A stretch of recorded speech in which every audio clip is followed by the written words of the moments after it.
desistem em função de mais algumas restrições. Hoje a casa está fechada para o público, mas estamos aqui cumprindo com a nossa missão, levando a doutrina do nosso Mestre Jesus a todos que precisam e a todos que estão reencarnados, né, e precisam de uma palavra amiga para as suas mazelas, as suas dores e também buscando a evolução espiritual.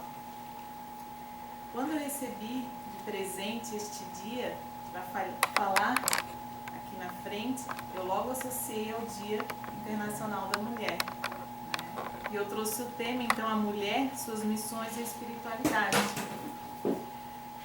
E então, naquele momento, eu percebi que a Andréia, quando me chamou para palestrar, eu fui logo intuída a trazer alguma coisa que tocasse nesse dia especial, né? E logo eu associei a este livro. Um livro que eu recebi de presente da nossa irmã Karina, né, numa confraternização aqui na casa. Se chama Mulheres Fascinantes, a Presença Feminina na Vida de Jesus. E é um livro com várias histórias, de vários espíritos reencarnados, mulheres, né, que conviveram com Jesus. Ele foi ditado pelo Leon Tolstói, que foi um filósofo russo, né, e até vou falar um pouquinho sobre ele para a gente entender um pouquinho da história dele quando ele passou aqui. Ele desencarnou em 1910, né? E ele foi considerado um anarquista pacifista. A filosofia dele influenciou Mahatma Gandhi. E ele fez uma releitura da figura de Cristo, né? Traçando bases para o cristianismo que ele entendia como correto. E ele dizia que nós não devíamos nos zangar, não desejar, não fazer juramentos, não resistir ao mal e amar os inimigos. Eram os preceitos que ele tinha para a vida dele. Ele acreditava, sobretudo, na reforma íntima, como algo que, de fato, traria as verdadeiras mudanças, né? Então, é esse espírito que ditou este livro, né? E ele, na verdade, ele se considerava um escritor. Quando ele desencarnou, ele teve contato com vários espíritos mulheres e que levavam para ele as suas histórias. E ele logo pensou, por que não contar essas histórias? De espíritos anônimos que passaram pela vida, caminharam com Jesus de alguma maneira e aprenderam e evoluíram e passaram por muitas batalhas, né? E quem de nós não passa, né, por essas batalhas? Então, logo que eu li esse livro, vários sentimentos, né? Porque na verdade são histórias e a gente se envolve nessas histórias. A gente imagina o contexto, né? A gente se coloca naquela situação. E eu confesso para vocês que eu lendo cada uma daquelas histórias, não sei se meu marido lembra, mas eu parava e eu não conseguia ir para a próxima, de tão forte, intenso que eram essas histórias. E aí eu pensava, meu Deus, e a gente ainda reclama, né? Então, são histórias que de fato nos fazem refletir, né? E a primeira história do livro é de Rebeca, a neta da viúva, aquela da lição, uma das grandes lições do Evangelho, que é o óbolo da viúva. Então a Rebeca é a neta da viúva, aquela que depositou o seu óbolo, né, economizado a duras penas, no gasofilaço lá no templo. E aí a história começa. Eu vou contar essa história especificamente, porque é uma das histórias que mais me toca de superação. E depois eu vou falar um pouquinho sobre este livro aqui, ó, que é maravilhoso também, que foi escrito por César Braga Said, pelo espírito de Francisca Clotilde, Mulheres segundo o Espiritismo. Maravilhoso. E esse livro, eu descobri este livro através de uma palestra, que eu tenho um anjo que mora comigo lá em casa. Então, quando eu tenho alguma missão, ele vai correndo me ajudar, que é o meu marido. Então, ele logo eu já pensando no tema, ele já foi logo pesquisar para mim e já me mandou várias coisas. E a primeira delas era uma palestra do César Braga Said, falando sobre o livro dele. Eu falei, poxa, eu tenho que ter esse livro. Né? Então, eu pedi o livro pela internet. E eu fiquei rezando, falei, meu Deus, esse livro tem que chegar e tem que dar tempo de eu ler. E eu não sabia nem a quantidade de páginas que tinha o livro. Eu falei, meu Jesus. Mas vai dar tudo certo. E chegou, eu devorei em um dia. Em um dia. Então, maravilhoso, de fácil leitura. E ele, na verdade, ele traz vários temas da mulher com ela mesma, da mulher com a sociedade, da mulher com o trabalho, da mulher com a família, com seus filhos, enfim.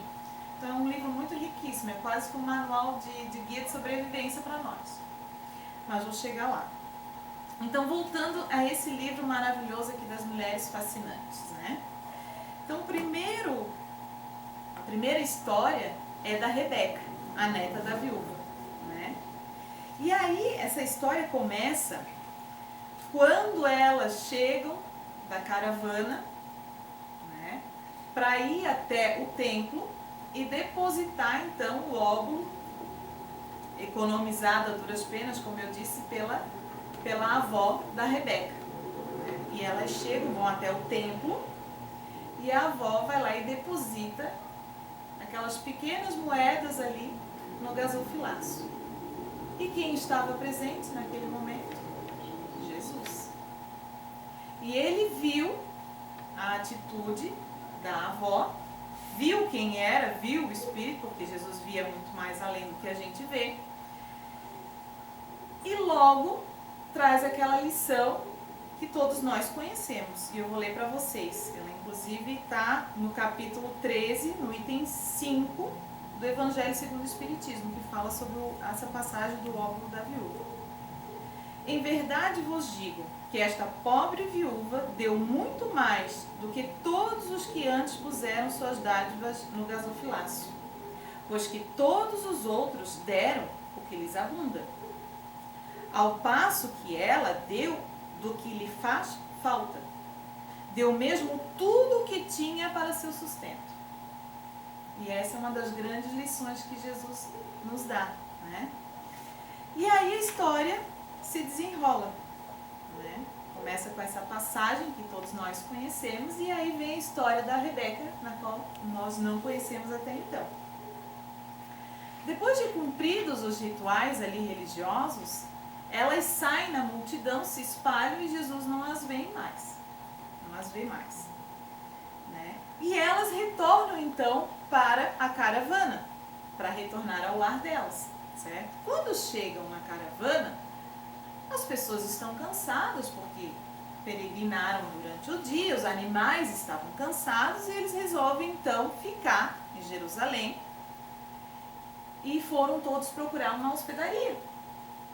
Só que a viúva, a avó da Rebeca e a Rebeca não tinham dinheiro para pagar a hospedaria.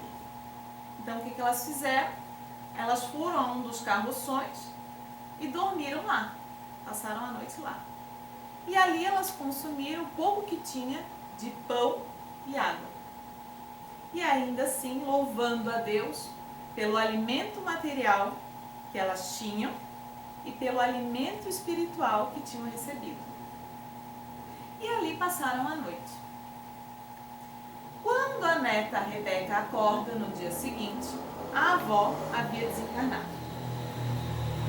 E aí ela entra em desespero, né? Porque era a única família dela, né? Era a avó.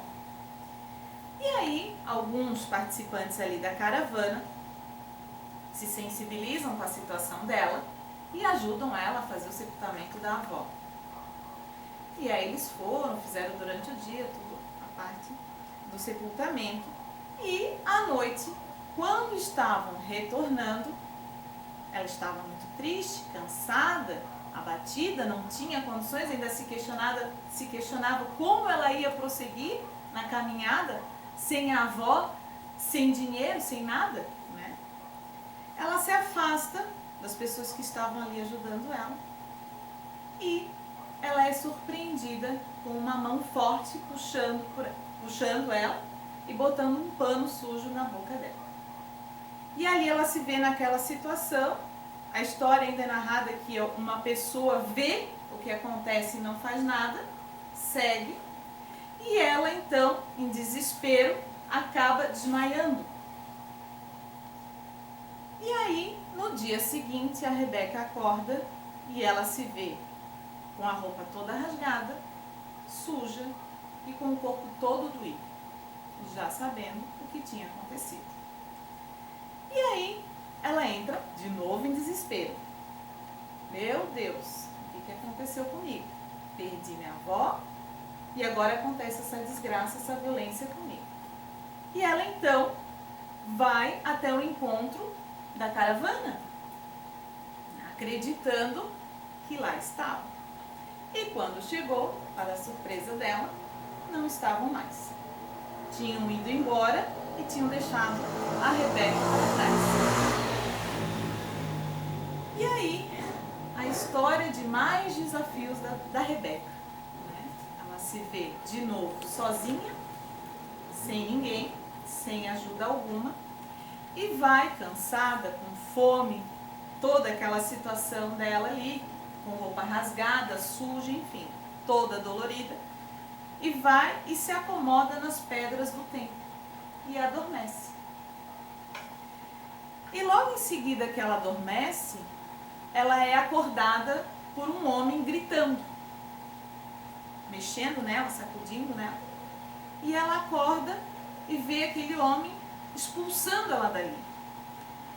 O homem acreditava que ela era uma prostituta, que ela estava suja, rasgada, enfim, no chão, né? E ele pega, expulsa ela dali, dá uma moeda para ela sair dali e diz que ali não era o lugar dela, que na verdade o lugar dela era uma casa que ficava numa rua, que era uma casa colorida, chamativa, e que era lá que ela deveria ir. A Rebeca não entendeu, recebeu a moeda, achou que ele ainda estava ajudando ela. E ela sai empurrada ainda por ele. E aí ela vai caminhando com dificuldade, com fome, com sede, e vai até essa casa onde esse homem falou. Chega lá, ela bate na porta e ela é atendida por uma mulher vestida de seda, né? Bem vestida, com boa aparência. Ela abre a porta e aí ela pede abrigo. E aquela mulher olha para ela e diz: você sabe onde você está? E ela não sabia. Tratava-se de um prostíbulo. E aquela mulher falou para ela do que se tratava ali, do que se faziam ali, né? Mas ela contou a sua história e a mulher a ouviu. Porque ela tinha tentado contar a história dela para aquele homem que a acordou gritando e ele não quis ouvir. E aí ela conta a história dela para essa mulher e essa mulher se sensibiliza com a situação dela. E diz para ela que sim, ela ajudaria ela, porque ela sabia que se ela continuasse na rua, coisas piores aconteceriam para ela, né? E ela, sabendo que ela não estaria disposta àquele tipo de situação, ela aceitou, deu abrigo, deu comida, em troca de serviço. Que tipo de serviço? Rebeca disse que não faria aquilo que as moças daquele local fazem.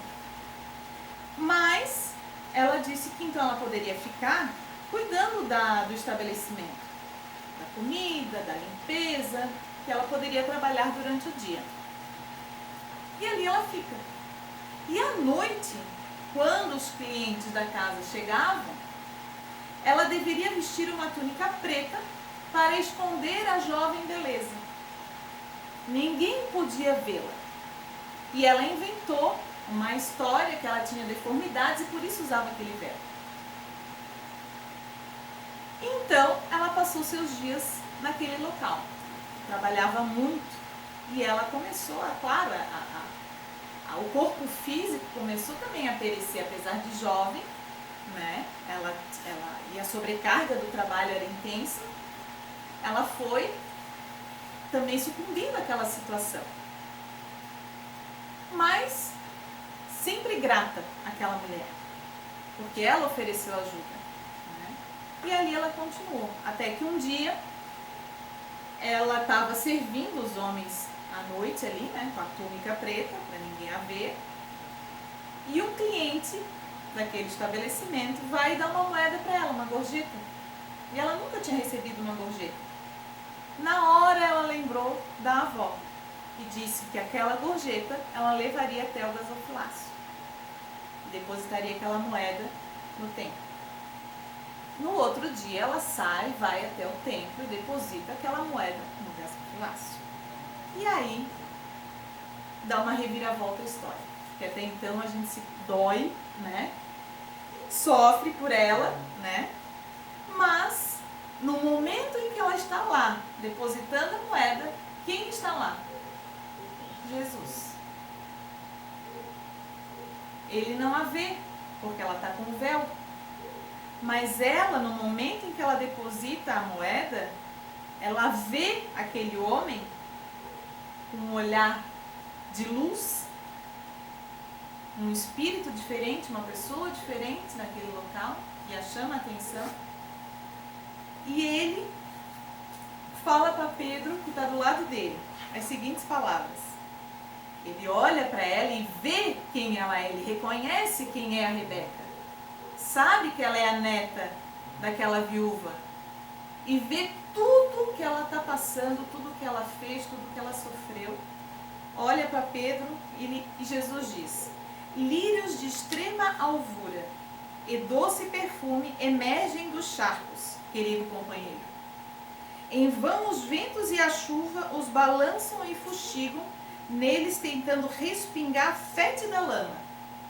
Continuam lá, belos e puros, altaneiros, exalando inigualável aroma, alegrando e confortando corações. O pescador nada entendeu. Lírios? Que teria visto o mestre que lhe recordasse flores? E Jesus foi até ela. Chegou até Rebeca com uma voz doce, mais enérgica, e disse para ela, convidando ela: Rebeca, seja bem-vinda entre aqueles que foram escolhidos para divulgar as verdades de meu Pai. Vem conosco, pois precisamos conversar. Comerás de nosso pão e partilharás do alimento da alma. É chegada a hora em que, apesar da pouca idade e da suposta fragilidade, assumirás a missão escolhida por teu espírito na dimensão espiritual. Olha só. Assumirás a missão escolhida. Nós estamos falando de missões aqui, né? Assumirás a missão escolhida por teu espírito na dimensão espiritual, completando um ciclo que se iniciou com inevitável resgate e se consumará em radiosa tarefa. Não me entendes agora, mas o futuro te reservarás batalhas e profundas alegrias. Se o quiseres, vem e acompanha-nos. Ela sentiu que não sentiu dúvida daquele convite e foi junto com Jesus e os discípulos. E lá, ela partilhou do pão, da água e do alimento espiritual. E a história da Rebeca continua, ela apaixonada pela doutrina do mestre. Todos os dias ela arrumava um jeito de pedir licença e ir até lá para escutar. Fome espiritual. A Andréa fala muito disso aqui, né? A nossa fome, a nossa sede. E é isso. Foi o que ela sentiu. Fome desse alimento espiritual. Então ela voltava e voltava, voltava. E aí já começaram a estranhar, mas por que tanto ela sai? Né? O que ela faz? E o objetivo dela era quase que único, que era ajudar as companheiras dela, porque ela via o que elas passavam. E o intuito dela era aquele, ajudar, auxiliar as companheiras. E aí, Jesus um dia chega para ela e disse que ele iria partir, que ela não viria mais, não o veria mais, né? E aí vem a crucificação de Cristo. E aí, claro que ela entrou em desespero, aquela coisa toda, né? E eu vou ter que me adiantar, porque eu estou bem longe de acabar. Então, o que acontece? Ela entrou em desespero, mas ela sabia que tudo aquilo que ele tinha passado para ela, que dizia que ele estaria com ela sempre, ela confiou. Numa noite daquelas, ela estava lá e viu um grupo de oficiais romanos conversando. E um daqueles oficiais chamou a atenção dela. E aí, ela se aproxima para escutar o que ele estava falando, que chamava a atenção de todos. E ela escuta ele falar que o mestre Nazareno tinha voltado dos mortos. E aí ela se espantou, ela ficou paralisada. E quando ela ficou paralisada, ela se distraiu. E no que ela se distraiu, o véu caiu. E aquele oficial viu a beleza dela. E logo já quis botar as garras em cima dela. E aí, a proprietária do estabelecimento, que era a mulher que tinha auxiliado ela, viu a situação e correu para acudir. No que correu para acudir, ela fugiu para a cozinha. Só que o oficial foi atrás. Foi atrás e disse, essa é minha. Pegou ela, botou em cima do ombro e saiu de lá. Pegou o cavalo dele e fugiu. A mulher, a proprietária do estabelecimento ficou desesperada, em prantos.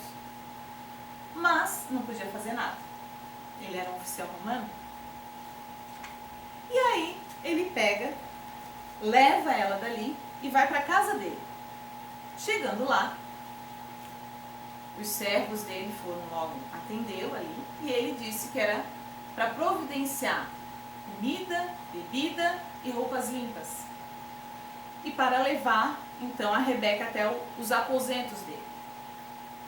Os servos obedecem, fazem o que ele mandou e levam ela para os aposentos dele, para o quarto dele. Chegando lá, ela desesperada, trêmula, não sabia o que pensar, mas ainda assim ela sentia que algo tinha de diferente nele. Ela sentia medo, mas ao mesmo tempo algo fazia com que ela fosse se acalmando. Era uma briga de sentimentos ali, vamos dizer assim. E aí ele chega no quarto, ela apavorada com toda aquela situação, começa a falar, e ele disse, eu não quero nada de ti. Eu te tirei de lá porque eu vi a tua beleza e vi que você não ia ficar em um único homem, que estavam todos lá embriagados, que ela iria passar por vários. Então ele, para ajudá-la, retirou ela de lá. E disse, agora você fica aqui, alimente-se, porque ela não tinha se alimentado, ele também não, porque tinha saído de lá. Os dois se alimentaram, ela ainda assim com medo daquela situação, do que poderia vir.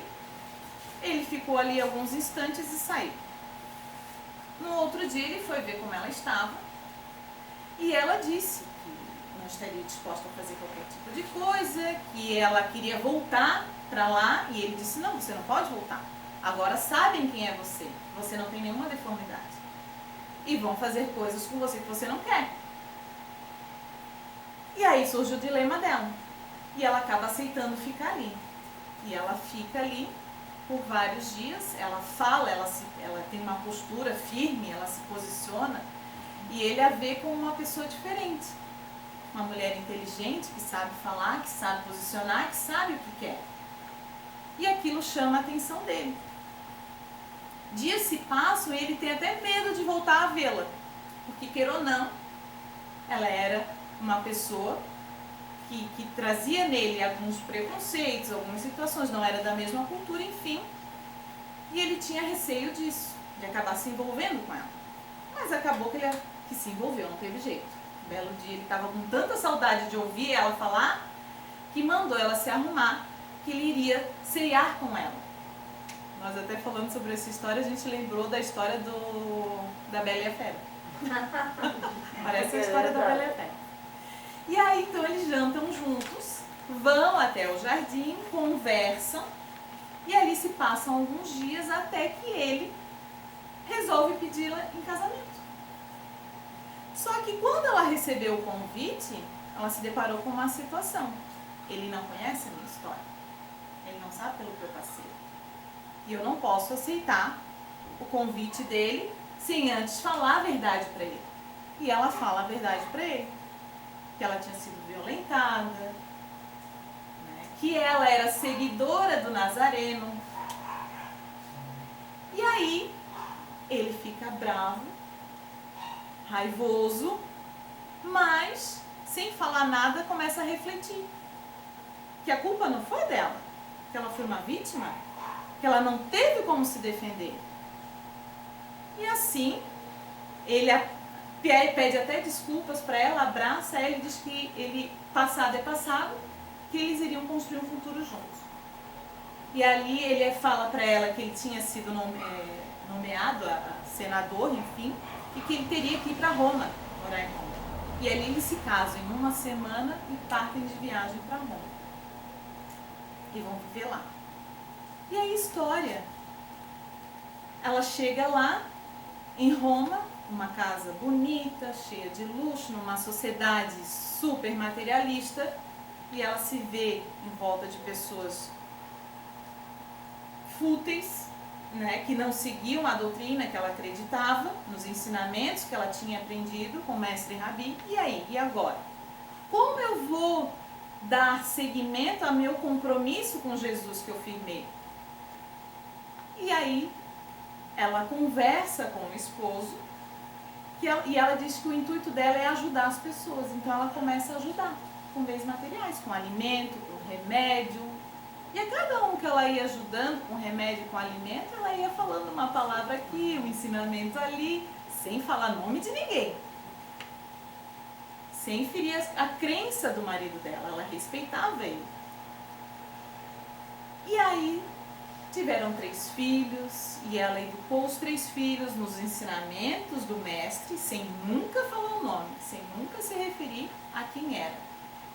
E ali foi, até que o marido, já convivendo com ela há anos, né, e percebendo para quem ele trabalhava, que aqui já, naquele momento já era Nero, o imperador, as barbáries que ele cometia, enfim, ele deixa de se acomodar, levanta e diz que eu não aceito mais isso. E ele vai ter com o imperador e fala que aquilo ali não era mais necessário. Para que tanta barbárie? Para que isso? Ele questiona as ordens do imperador. O que o imperador faz? Prende ele. Prende, joga numa cela e esquece, sem direito a julgamento, a ouvir a versão dele, a nada. E ele fica ali dias, com medo do que tinha acontecido também com a esposa, com seus filhos, né? E ali ele fica até que um dia ele percebe a presença de um velho senhor no corredor da cela dele. E ele observa que aquele senhor tinha uma mesa e pergaminhos. E aí, daqui a pouco, esse senhor levanta, se aproxima da cela dele e o cadeado que prendia a porta cai. E ele vê que a cela se abriu. E o senhor disse, me acompanhe. Então, aí esse senhor leva o senador até outras celas. E quem está nessas celas? Vários prisioneiros, seguidores da doutrina do mestre, presos para serem levados ao circo. E aí ele escuta vozes femininas num cântico de louvor. E de repente aparece quem? No meio daquele amontoado de pessoas, homens, mulheres e crianças? Rebeca, presa. E aí ele se vê em desespero. E agora? O que ele pode fazer? Ele também está preso. E ela diz, acalma-te. E ele já se revolta, porque daí ela fala para ele que quem denunciou ela foram aqueles que ela ajudou. Eles que denunciaram depois que ele foi preso. E aí ele se revolta. Meu Deus, mas você ajudou? Meu Deus não, né? Ele não falaria isso. As pessoas que você ajudou se revolta, já vem aquele espírito de vingança dentro dele. E ela disse não. Essa aqui é a minha missão. Lembra que Jesus falou para ela? Era a missão dela. E ela tinha consciência daquilo ali. E ela diz para ele, vai, educa, continue educando os nossos filhos e siga em paz a sua vida que eu estarei com vocês. E assim se concretiza. Ela é assassinada, ele sai da prisão, vai ao encontro dos filhos, os filhos relatam ao pai que de fato a mãe sempre os ensinou a doutrina do mestre Rabi, sem nunca saber o nome. E aí ele se vê naquela situação, e agora? Eu retorno o meu ofício? O que eu faço? Eu não vou conseguir. E ele resolve então fugir. Ele junta tudo que podia juntar e sai com os 3 filhos para o Oriente. Chegando lá em Terras Novas, começa a difundir a doutrina de Jesus. Então, é uma missão. Ela conseguiu cumprir a missão dela. Né? E quais são as nossas missões? As tarefas que a gente recebe. E ele tem muito pouco tempo para falar agora das mulheres segundo o Espiritismo. Quem foi Francisca Clotilde? Começa por aí, né? Francisca Clotilde foi uma personalidade multifacetária da história do Ceará. Olha só um pouquinho. Viveu em 1862 até 1935. Ela foi educadora, poetista, contista, romantista e jornalista. Participou da campanha abolicionista no século XIX. Dedicou-se ao magistério por 53 anos. Casou-se e teve 3 filhos. Ela era católica e devota de Santa Teresinha. Ela, depois de desencarnada, ela ditou 2 livros para Chico Xavier. Se chamam Natal de Sabina, em 1972, e Tintino, o espetáculo continua, em 1976. São livros com linguagem poética. Né? E aí, no início deste livro, ela já traz uma mensagem. No meio de meus trabalhos, quando o desânimo se apodera de mim, quando me sinto prestes a esmorecer, o amor que voto a meus filhos me conforta e me dá estímulo para prosseguir na luta. Ela já começa assim, luta. Amor aos meus filhos, luta. Sabe que não tem facilidades, pelo contrário. Né? Então o livro, o César Braga Sayegh, ele já relata aqui no prefácio que o objetivo dele é auxiliar a alma feminina no transcurso da atual reencarnação. O livro é um chamado para a mulher espírita despertar para suas grandes responsabilidades diante de Jesus e da própria consciência. Então é um despertar. E seguir a luta dentro da nossa missão. É um convite à reflexão em dias tumultuosos, repletos de dilemas, conflitos, vulgaridades e descasos. Diz, apesar de todas as dificuldades, preconceitos, violências e incompreensões, a reencarnação em um corpo feminino é uma bênção, uma oportunidade e um presente divino que precisamos aprender a valorizar instante a instante. Temos cólica? Sim. Sentimos a dor do parto? Sim. Temos enxaqueca por função da cólica? Não. Temos. Mas é um presente divino. Serve para a nossa depuração. E aí, em diversos capítulos, porque não sei se ele traz a quantidade de capítulos, mas são inúmeros, eu sintetizei. São 25 capítulos, falando da mulher com ela mesma, com o seu corpo, falando da mulher em sociedade, da mulher com o trabalho, da mulher com a família, com seu companheiro ou companheira. E aí, quando ela fala da mulher com a família e o casamento, olha o que ela diz.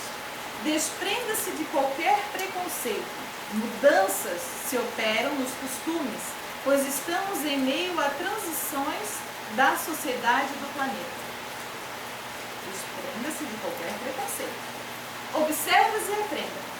Com o seu companheiro ou companheira, olha, ela já menciona, companheiro ou companheira, que mereces e precisas, deves propor, dialogar, expor, procurando um cenário de harmonia, respeito e liberdade. Não compactues com qualquer violência à integridade física, moral e emocional. Tua e de teus filhos. É nossa responsabilidade os filhos. Também não sejas tu aquela que agride gratuitamente. Tenha tolerância, paciência, carinho, atenção, empatia, gentileza para tornar mais feliz a relação amorosa. Não aguarde pela mudança do companheiro ou companheira. Mude-se hoje, agora, o que possas, né? O que possas. E estará dando o que tens de melhor para o êxito dessa relação. Com os filhos, oferece as diretrizes seguras da evangelização infanto-juvenil. Vacinando-os, nós estamos falando de vacina, né? Vacinando-os para a vida inteira, diante das solicitações estranhas da sociedade moderna. Olha a nossa responsabilidade. Orienta ouvindo suas narrativas, dialogando com paciência e oferecendo a sua experiência, reconhecendo o direito deles de viver a própria experiência, para andarem com os próprios pés. E não ser aquela que queira dominar, né? Recorra à prece e educa-te, para que possas acompanhar e entender, dentro do possível, os desejos da tua própria. Bonito, né? Então, é rico, é riquíssimo esse livro. Eu recomendo a leitura, tá? Eu já estou bem adiantada na hora. Eu tinha para falar da mulher com a sociedade, da mulher com o trabalho, da mulher com as coisas materiais. Mas eu finalizo dizendo o seguinte: compreenda a importância de honrar e respeitar sua luz e sua sombra. Respeite sua própria história, para que assim você alcance a plenitude que tanto almeja. Seja grata a todas as coisas que acontecem em sua vida diariamente, assim como fez a Rebeca. Lembre-se de honrar e respeitar a história de sua família e de onde você veio. Quando se sentir desanimada, pegue papel e caneta e escreva a sua história de vida, para que se lembre sempre de quem você é, e o que fez aqui e o que ainda vai fazer. Evite se culpar e julgar excessivamente suas próprias ações, comportamentos e pensamentos. Procure honrar e respeitar a história das pessoas ao seu redor, ouvindo-as na essência e evitando todo e qualquer tipo de julgamento. Lembra da empatia? Olhe-se no espelho e pratique o alto amor. Lembre-se a todo momento do quanto você é vencedor. Desculpa eu ter me alongado, não ter concluído tudo, mas um dia a gente volta a falar sobre isso. Eu quero agradecer a todos que nos assistem, a todos que estão aqui presentes. Obrigada pela oportunidade, Andréia, por essa missão que é tão linda, tão rica, que a gente ainda tem medo de vir aqui, de falar, mas que a gente sabe que a gente está aqui amparada pela espiritualidade. E que tudo aquilo que eu disse, com certeza veio deles, veio dessa inspiração quando eu recebi o convite. Todas essas semanas de estudo, de leitura, de escrita, porque eu terminei a palestra hoje. E então eu me despeço de vocês, agradecendo, sendo muito grata pela oportunidade.